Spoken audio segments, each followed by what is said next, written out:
Welcome to Constitution 4 News. The First Amendment has been vital for our Constitution since the Bill of Rights was ratified in 1791. The First Amendment allows us to have the freedom of speech, religion, press, petition, and assembly. There have been many court cases that have challenged this amendment, like the one in Kansas City where the KKK was broadcasting their show, Kansas City Cable. We have Steve Hunk there at the scene of KKK versus Kansas City. Steve Hunk here in Kansas City with Constitution 4 News, reporting on the case that happened in 1989, Missouri Knights of the KKK versus Kansas City.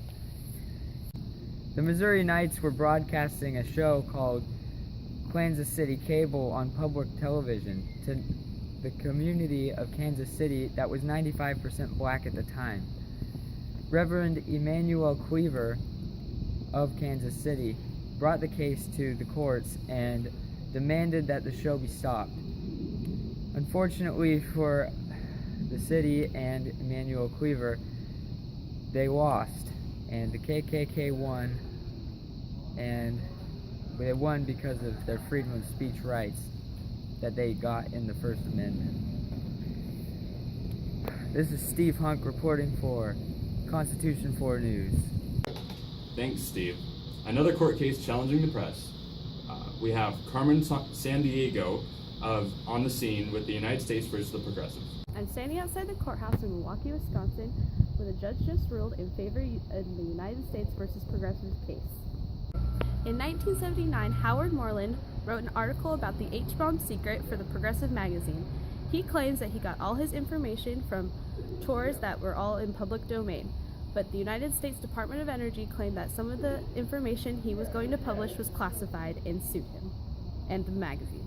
In the court case, the judge ruled in favor of the United States Department of Energy, and the Progressive magazine immediately appealed for it to go to the Supreme Court. But before that could happen, other news outlets were reporting on the case, and the H-bomb secret classified information was let out into the public domain, and the United States dropped its lawsuit.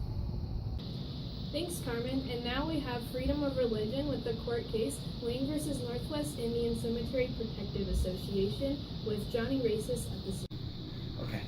I am in the courtroom of the Lane versus the Northwest Indian Cemetery Protective Association when back in the 1930s, the Six Rivers National Forest Native American tribe sued the local government for trying to build a logging road through the mountains where they practice their religious beliefs.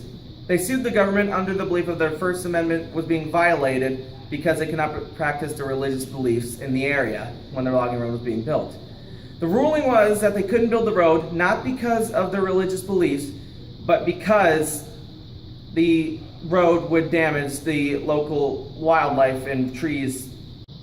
Thanks, Johnny Races. Next, Effie Trinket at Hobson and Wilson on Assembly and Petition.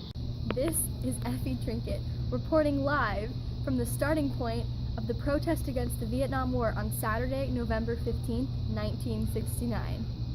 This protest became important in the fight for the right to assemble as defined by the First Amendment because of the FBI's attempts to sabotage the protest. There were tensions rising between the two groups trying to organize the walk, the New Mob and the BUF.